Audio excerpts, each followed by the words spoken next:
Nous sommes enfin arrivés à la moitié de la saison de Formule 1 2025 et je vais vous présenter les batailles qu'il faudra suivre attentivement sur cette deuxième partie de saison, avec des batailles dans le championnat pilote mais aussi constructeur. Et il faudra aussi porter attention aux contrats car il y a une nouvelle écurie qui arrive et une nouvelle réglementation pour la saison prochaine.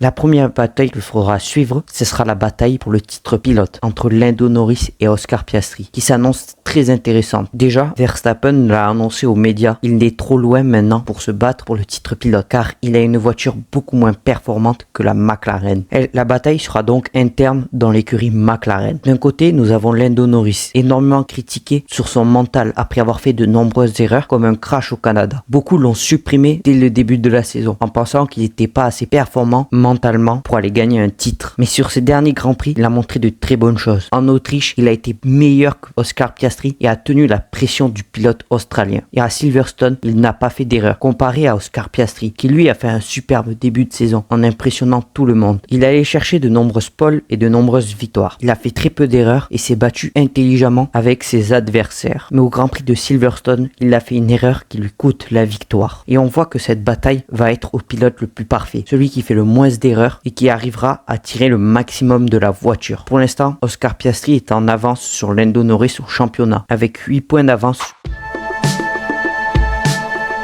Il y a une autre bataille qu'il faudra suivre, mais celle-ci se passera dans le championnat constructeur. La bataille entre Mercedes et Ferrari. Et oui, car ces deux écuries se jouent la deuxième place au championnat constructeur. Quelque chose de très important car il y a énormément d'argent en jeu. D'un côté, nous avons l'écurie Mercedes qui a bien commencé sa saison avec de belles performances, comme une victoire au Grand Prix du Canada avec George Russell. Un pilote très performant qui est un très bon leader dans cette équipe et qui a su prendre la relève après que Lewis Hamilton soit parti. Mais il est sans contrat pour la saison prochaine, car Mercedes s'intéresse au pilote Max Verstappen. Cela peut créer une sorte de pression chez George Russell, qui a envie de renouveler avec l'écurie allemande. Et à ses côtés, il a un jeune rookie, Kimi Antonelli, qui a montré de très bonnes choses en début de saison et est allé chercher un podium. Ses derniers Grands Prix ont été compliqués et a fait de nombreuses erreurs. Mais il est jeune et il doit continuer à apprendre. De l'autre côté, nous avons l'écurie Ferrari, qui a très mal débuté sa saison en allant chercher de très mauvais résultats. En début de saison, ils étaient derrière l'écurie Sauber. Mais depuis le Grand Prix d'Autriche, ils commencent à performer car ils ont amené une évolution qui a bien marché sur la voiture. Ils avaient aussi un problème côté pilote avec Lewis Hamilton qui n'arrivait pas à comprendre la voiture et aller chercher de très bons résultats. Et sur ces deux derniers Grands Prix, il a fait 2 P4 et a montré de très bons résultats et a dit en interview qu'il avait compris comment la voiture devait se piloter. Dans cette course, Red Bull semble loin pour rattraper les deux écuries car ils ont un Max Verstappen très performant, mais à côté de lui, il a un Yuki Tsunoda en difficulté et l'écurie Red Bull est en restructuration. Ils ont changé de patron et ils risquent de prendre d'autres mesures pour essayer de relever le niveau de l'équipe.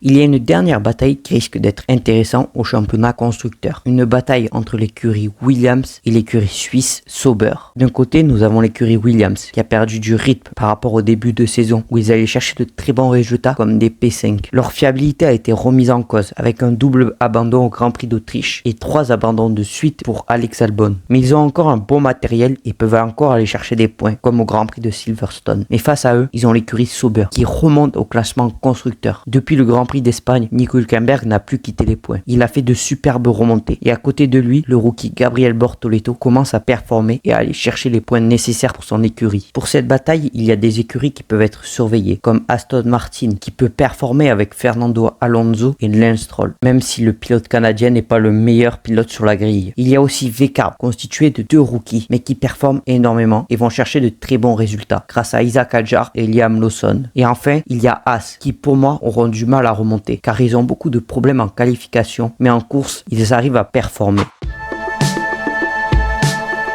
Enfin, sur cette fin de saison, il va falloir surveiller les transferts qui risquent d'être intéressants avec l'arrivée de l'écurie Cadillac qui fait son entrée en Formule 1 pour devenir la 11e écurie. Il y a 2 sièges libres pour l'instant et on ne sait pas encore qui va piloter dans ces voitures. Mais il y a aussi de grosses rumeurs comme la rumeur Max Verstappen chez Mercedes qui s'intensifie de jour en jour. Et on le sait, Toto Wolff va tout faire et si cela se produit, il va avoir un gros chamboulement car George Russell sera libre et beaucoup d'écuries vont s'intéresser à lui. Donnez-moi vos attentes pour cette deuxième partie de saison de Formule 1 qui s'annonce intéressante. Merci de m'avoir écouté et on se retrouve pour de prochaines informations.